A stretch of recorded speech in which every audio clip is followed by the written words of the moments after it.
All right, the president is just leaving Air Force One. He has arrived in Huntington, West Virginia. The president is getting ready to rally GOP supporters around the state and maybe pick up a Senate seat while he's at it, or try to make sure that Joe Manchin has a tough fight on his hands. The polls are tight there.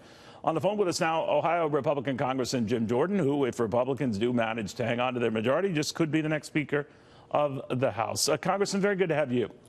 Good to be with you, Neil. What do you think decides this race? I mean, obviously, you know that consensus is often wrong. It was wrong in 2016. Yeah. In a lot of midterm elections, it's been wrong, understated. There are sometimes dramatic swings in the final days. What do you think?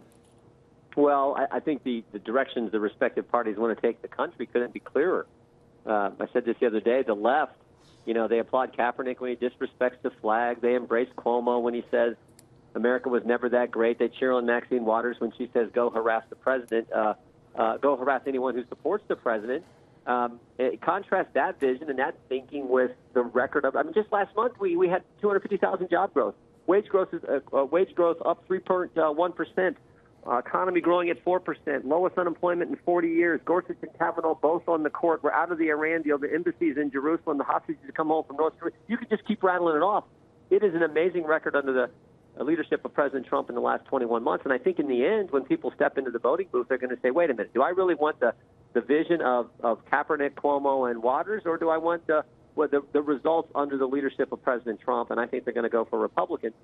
But we're at the point now where it's kind of like, let's just see. We're just a few days from the election, so let's see what happens. Yeah, you're right about that. But let me get your sense, Congressman, on why you don't think, and you're right. I mean, polls could be wrong, but the tax cuts have not resonated to the degree many of your colleagues thought they would. And again, those polls could be wrong, but invariably you hear Democrats pounding the issue. Have you gotten a big tax cut out of this? Have you gotten a benefit out of this? And they use that as sort of like a rallying cry. Does it worry you?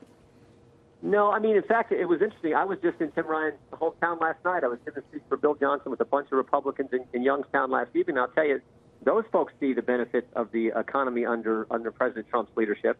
And look, that tax cut that Tim was talking about that he wants to do away with, 83% of what went out there, that's part of the reason we have this phenomenal job growth. That's part of the reason we have this phenomenal wage growth. That's one of the reasons the economy is humming along at 4%. We have one of the largest manufacturing districts in the country, the 4th district, which I represent, West Central, North Central Ohio. And I talk to manufacturers and employers around our district, and they tell me it's never been better in their entire career. So I think it is positive. I think deep down people see that, feel that, and I think that'll have an impact on Election Day next Tuesday. What is your sense about the issues that will dominate, though, from here? If Republicans lose the House, the view seems to be that they botched it on the things that are near and dear to them, like the deficit and controlling spending when they had the run of the table. How do you answer that? No, I would say the two biggest promises made to the American people that we didn't get done were repealing Obamacare and replacing Obamacare and building the border security wall and actually getting control of our southern border. Those two things, and they will not get done if the Democrats take power. We know that. In fact, they want to go just the opposite direction. They want to socialize medicine more. They want to have an open border and get rid of ICE. So but are you surprised that health care issue, though, Congressman, is as big as it is, a number one issue for Republicans and Democrats? No, I'm not, because I know what people in the individual and small group market are paying. You're a small business owner. You're buying insurance for you and your family. You're paying $10,000, $12,000 a year in premiums, not to mention the $12,000, $15,000 deductible you have. Who can afford that? And remember, when they passed Obamacare, every single thing they told us about that law, the Democrats, turned out to be false. I mean, I call them, the 8 lies. We've talked about this before. Like your plan, keep your plan. Like your doctor, keep your doctor. Premiums will decline. They'll decline on average $2,500. They even told us, Neil, remember this? They told us the website was going to work. They told us that your information was secure. They told us these co-ops. So everyone knows that's a mess, and yet Democrats want to expand all that, build on all that.